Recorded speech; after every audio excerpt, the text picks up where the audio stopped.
Hi friends. కరవం అంటే కప్ప కోపం, మరి విడవం అంటే పాము కోపం.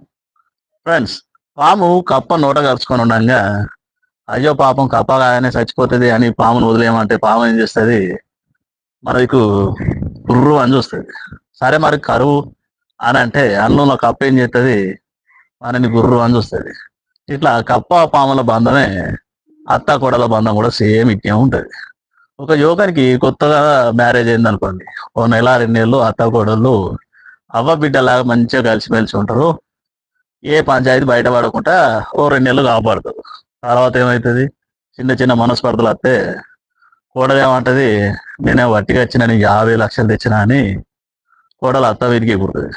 అత్త ఏమంటది, నా కొడుకు కాబోయే కలెక్టరు, వారికి ₹1,00,00,000 ఇస్తా అన్నా కూడా పాపం పుణ్యం చేసుకున్నా అని అత్త అంటది. ఇది సర్వసాధారణంగా మన భారతదేశంలో 100కు 90 కేసులు 95 కేసులు వీటినే జరుగుతాయి. ఒక 4-5 అత్త కోడలు మాత్రం అవ్వ బిడ్డలా కొంచెం కలిసి ఉంటారు.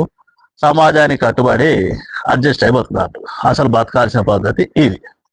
అంతే తప్ప ఏదన్నా పంచాయతీ అయి అటు ఇటు లొల్లి అయితే వీళ్ళకి ఎట్నే కావాలి, మంచిగా కావాలని చూసేటోళ్ళే మన చుట్టూరా ఉంటారు. కాబట్టి ప్రతి అత్త ఏమనుకోవాలి కోడల్ని, పాప నా కోడలు వాళ్ళ అబ్బాయిని వదిలేసుకొని నా కొడుకును నువ్వు మమ్మల్ని నమ్ముకొని వచ్చింది, నా బిడ్డ చూడదని ప్రతి అత్త అనుకోవాలి. కోడలు ఏమనుకోవాలి, పాపం మా అత్త పెద్ద మనిషి, ఈ వయసులో ఏడుంటది, మా అవ్వాసుంటిదని ప్రతి కోడలు అనుకుంటే 100కు 100% పంచాయతీలు ఇంట్లో మందం అయిపోతాయి.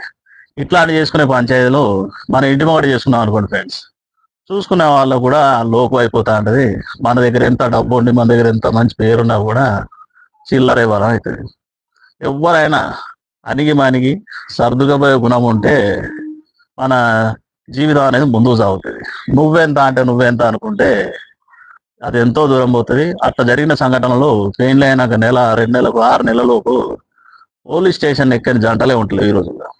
ఎందుకంటే నాకేం తక్కువ అంటే నాకేం తక్కువ, ఇక నువ్వు కాకపోతే నాకు ఎవరు దొరకకపోదునా అని ఇక చిన్న చిన్న మనస్పర్ధలు కాబట్టి పంచాయతీలు అన్ని విడాకులు దాకపోతాయి. కాబట్టి ఉన్న వాళ్ళు ఎవరైనా కూడా అయితేనేది నా భర్త మంచోడు, నా కుటుంబం మంచిది అని కూడాలనుకోవాలి. సరేలే నా బిడ్డ వస్తున్నది నా అత్త అనుకొని ముందు పోతేనే ఈ రోజుల్లో పంచాయతీ లేకుండా బతకచ్చు.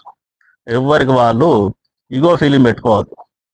సరే చదువుకపోదాం అనుకుంటే ఎప్పుడు అయినా చదువుకోవచ్చు. ఇసుక దందం చేసుకోవాలంటే ఇవాళ చేసుకునేటోళ్ళు కూడా ఉన్నారు. Thank you friends. ఈ వీడియో నచ్చితే లైక్ చేయండి, షేర్ చేయండి, ఫాలో చేయండి.